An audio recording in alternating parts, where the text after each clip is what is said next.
All righty. So I'm excited to introduce our speaker. He's going to do his own form of crew TED Talk for us on AI, and he's going to take a different twist on it. I'll let him tell you about it more. But first of all, both Ryan and Bo, I'll introduce Bo after Ryan, but their conversations are going to be relevant and interesting to, I think, everybody. So they're not like commercials, right? They're really things that will be applicable to all of us. But before that, I think Adam said this morning too, I just want to mention again how important these sponsorships are for crew. I mean, we really would struggle to put these events on without their support. And I think it says a lot about them as go-givers themselves, right? They're members, and they literally allow us to keep this movement going. And it's really rewarding when these sponsors are members in the community too. So this is such an intentional group and such an intentional community. Supporting one another in all realms of our businesses is a really cool thing to do, right? So just encourage you to do that, right? Engage with everybody as you can, and if there's a need there or another introduction, right? 6 degrees of separation that might make sense, somebody you know, that would be wonderful as well. But Ryan, I'm going to introduce, right, who's also become a friend, as everybody in crew does over time, and we love having him in the community. He's a super cool guy. But just as a little bio on him, or a little bit about what he's doing, he's helping leaders make sense of one of the biggest shifts of our time, which is the rise of AI and automation. And if you're connected to Ryan on LinkedIn, perhaps, you'll see that the guy's on the road, it seems like, right, 20 days a month speaking all over the country on this subject. He's the principal of a company that's called Transform Labs. So he works with executives to design intelligent workflows, boost efficiency, and unlock growth through smarter systems.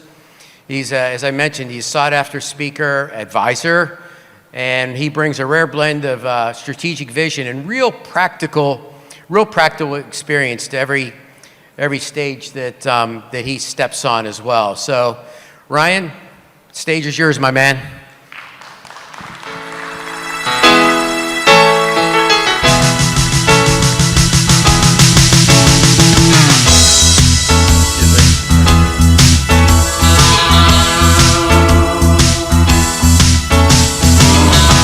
That is a fabulous choice. I told Andy that the thing I was most curious about was what my song was going to be to walk up to, so that was really cool. As Andy mentioned, I'm traveling the country talking to people at conferences and events about AI. Typically, I look out and the people in the room are strangers to me. So this is a real treat to get to come and talk to people who are friends, colleagues, and familiar faces, because I don't get to do it that often with people that I know. So that's me, so we're off to a good start. I think meaning is going to be really important as we move forward. This is going to be the worst AI talk you've ever been to and you've ever heard, by the way, because I'm not going to actually talk that much about AI. Talk a little bit about automation, but what I really want to talk about is meaning in an automated world that is very fast approaching a different environment and a different world for us, and how are we going to react and adapt to that? When Adam, Andy, and I were talking about this talk a few months ago after I did a session as part of the AI Collective, we talked about how could we do a talk around AI and automation that really wasn't about implementing and executing with AI, but making it human, making it personal. So that's why there's a technology guy talking about meaning, and as it turns out, fits really well into the rest of the content for today. Kevin from OpenAI has said this. I'll let you read it. It's a direct quote. And I love this, and I do include this in most of my AI talks about implementing and executing with AI. Because we are now at a place where everything prior to this point in time is legacy. Every way of operating, every business model, category, services, etc., legacy, pre-AI. We're now in the AI era. And so I fundamentally agree with Kevin, and I like it. And it also supports this belief that I have. Everything possible will get automated. You can't even imagine the level of automation that we're going to have inside of our lives and our companies. It's implausible to even envision how automated things are going to get. But we also know that it's going to happen because we need the economic vitality from it. This is the Gartner hype cycle, typically used to reference new technologies. And because I'm a little sadomasochistic and a little pessimistic, the trough of disillusionment, number 3, is my favorite of the phases. But I don't even want to reference this specific to AI.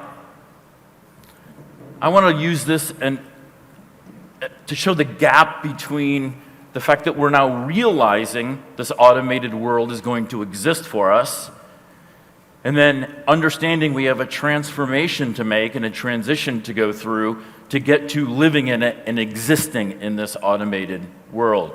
So we're going to go through our own trough of disillusionment as humans, adapting to this environment and this change that's coming toward us with AI and automation. So what are some of the impacts of widespread automation? One of them is time. We're going to have more time on our hands. As we have systems, machines, bots doing things for us, personally and professionally, we are going to get back more time. That's great, right? Don't we want more time?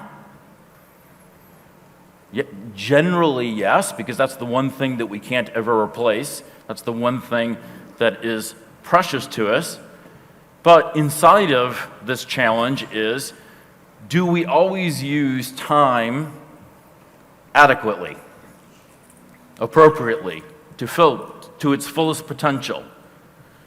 We don't. And there are choices that we get to make when we have time about how we're going to use it. And is it going to be productive or is it going to be unproductive? And in the early 80s, there was a group of people that were very clairvoyant, and they saw this automated world coming really before anybody else saw it coming. And that was the band Styx. I'm old enough to remember Styx. Most people also don't know Styx was the first group ever to have 4 platinum albums in sequence. But you'll notice where the red arrow is pointing, they had a song, Too Much Time on My Hands. So they knew that the automated world was coming. They just didn't know how and when. This is one of the lyrics. I'm not going to sing it because I have a terrible singing voice and I want you all to like me. But Styx was pretty prophetic in understanding that we were headed toward this situation. So when we have more time on our hands, we can use it positively, productively, growth, achieve, etc., or we can use it negatively, destructively, pick up some vices we probably shouldn't have, make some choices that we're going to regret. So just because we have time and we're going to have more of it doesn't mean that we're going to use it in a useful way. This is one of my homespun psychology theories and statements. I think when we don't have meaning, we're vulnerable. We're vulnerable to outside influences. Get us to do things we really shouldn't be doing, get us to buy things we really don't need and we shouldn't be buying, taking actions that we'd otherwise really not want to take. So if we go in the wrong direction, there are consequences. If we go in the right direction and we have meaning, I think we have agency. mental, emotional, physical agency to persevere, solve problems, overcome obstacles. So, meaning is this double-edged sword. If you don't have it, then maybe you're, sort of a bobber in the water, and if you have it, maybe you've got agency to be able to overcome some challenges and accomplish some amazing things and have some success. I've written 2 books. The first book is called The Founder's Manual. It's about starting companies, and in it I write because young founders tend to ask me, well, you seem to have done okay, like what's your definition of success? My definition of success, as I write in the book, is do you fulfill your potential? Doesn't mean you're a millionaire, doesn't mean you have a Bentley, doesn't mean you have multiple homes. Maybe it could, but do you fulfill your potential? Do you maximize your talents and skills in a way that makes you feel like you're accomplishing and you're providing something to the rest of the world?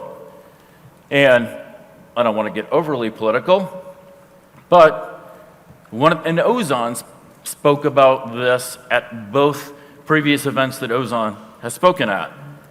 His belief that the United States is still the best country in the world. I agree with that, because where else in the world can you fulfill your potential better and more than in America?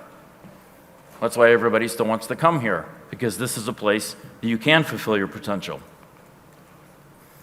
In 1977, the Oakland Raiders beat the Minnesota Vikings in the Super Bowl. It's the first Super Bowl I ever remember watching, and I liked the Raiders. Bad boys.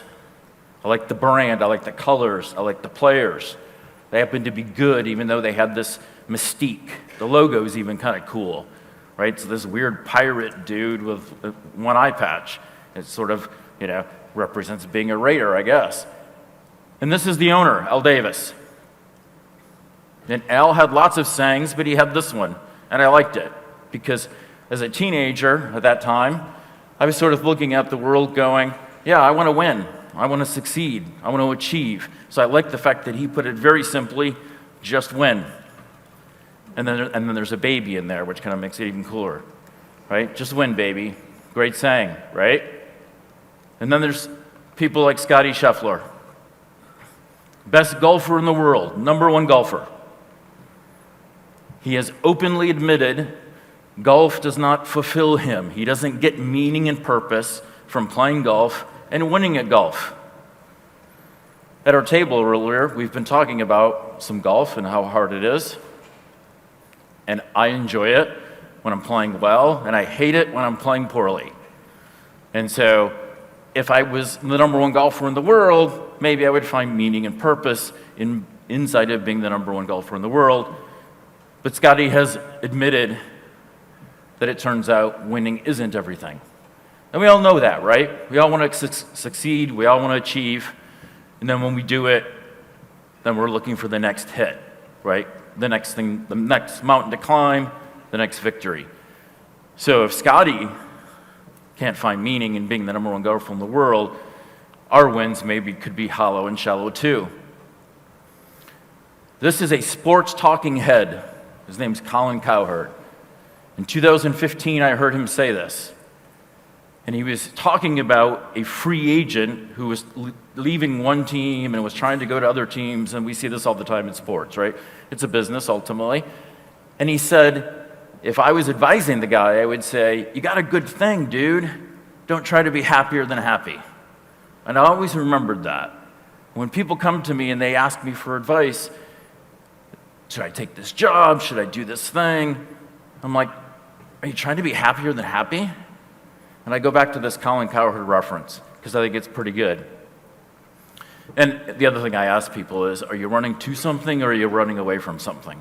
If you're running to something, maybe run faster. If you're running away from something, maybe think about it for a minute.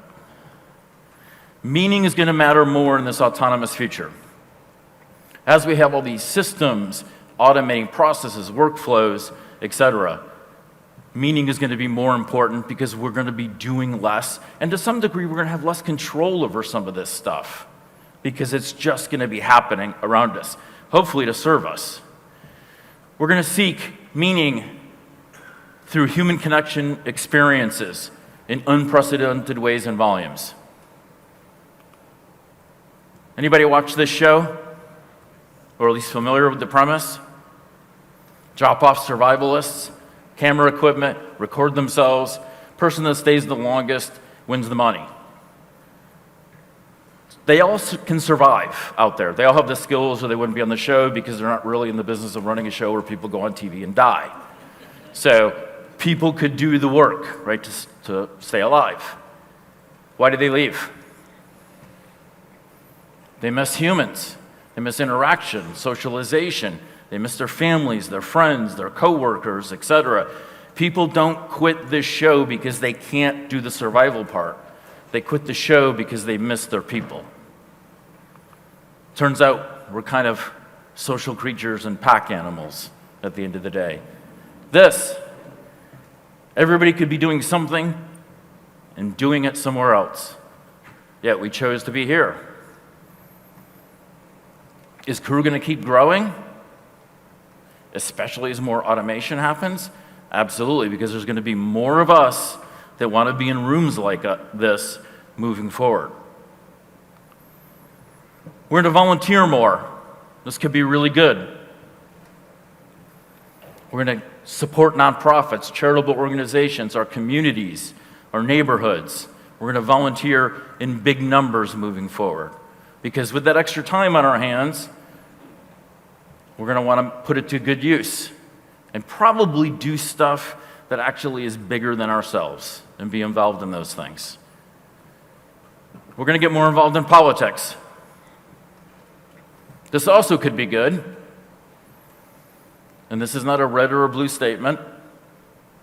If we could sit across the table from each other, listen, seek to understand, have some empathy, have reasonable, intellectually honest, common sense dialogue, more people being in politics could be fabulous.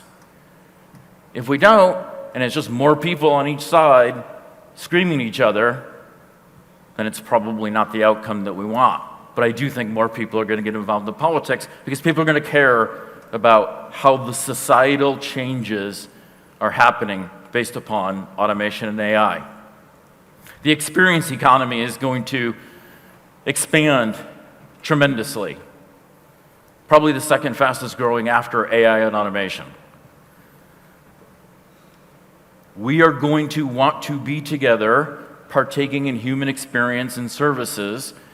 Chefs, mixologists, artists, musicians, sculptors, everything that is created by human touch, care, judgment is something that we're going to want to embrace and we're going to want to be part of. And so I actually think that, and I wrote a blog post about this 2 years ago, I think we're going to have a flipping of the elite class to a degree. And chefs and mixologists and other artisans and craftsmen that serve us are going to go from near the bottom of the economic ladder and stack, and I think it's going to flip because we're going to seek out people who can provide us with human experiences in unprecedented ways, and we're going to be willing to pay big money for it. Live music is going to continue to expand, not just big shows like Morgan's, but little house shows, little speakeasies, right? Because we're going to want that human connection, touch, and interaction. I took my 17-year-old son to this show in Cleveland. It was the first time I've ever seen him try to dance in public. And it looked like a baby deer trying to walk for the first time. It was not pretty. So I knew I was going to include this reference in this talk.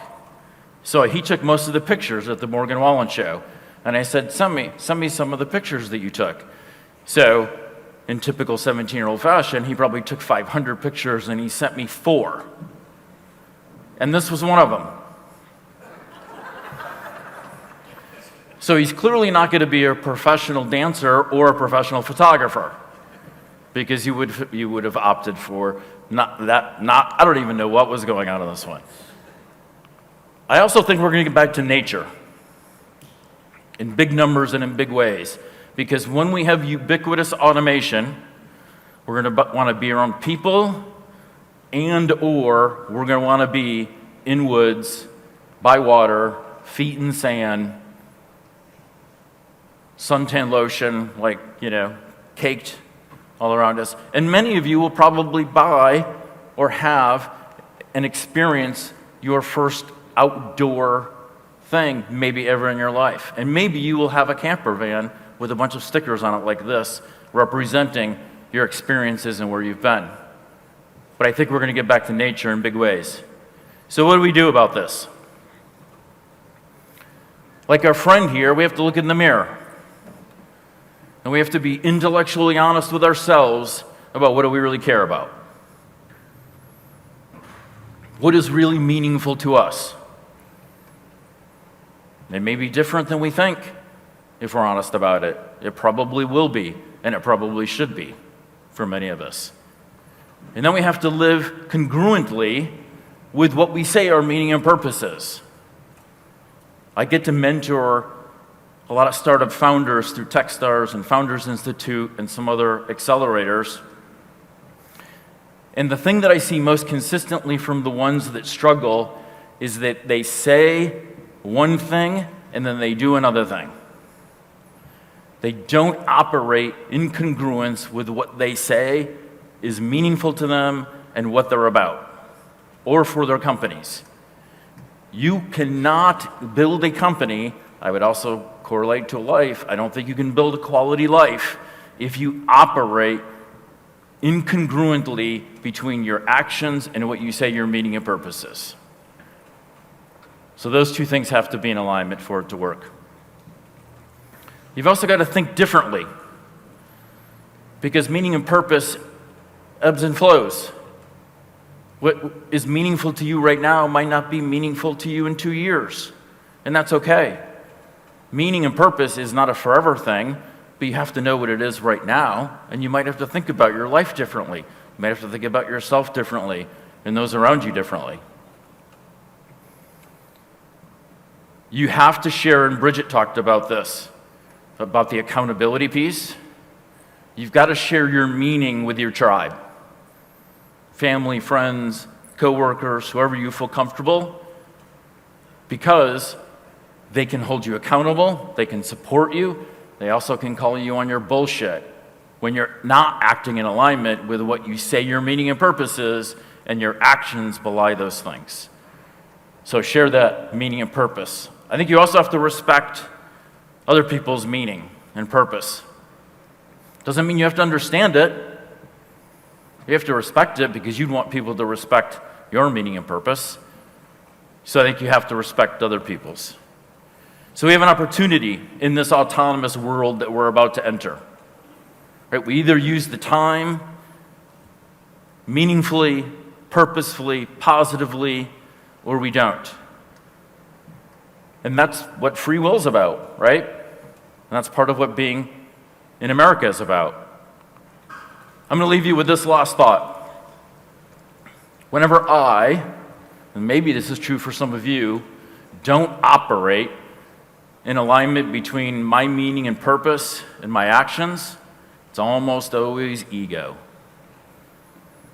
I love Ryan Holiday as an author. I've read almost all of his stuff, maybe all of it. Keep your ego in check. If your ego is not in check, you might say one thing that is your meaning and purpose, and then you might do things differently, and you might live incongruently. This has been real fun for me. Thank you very much. Thank you, Ryan.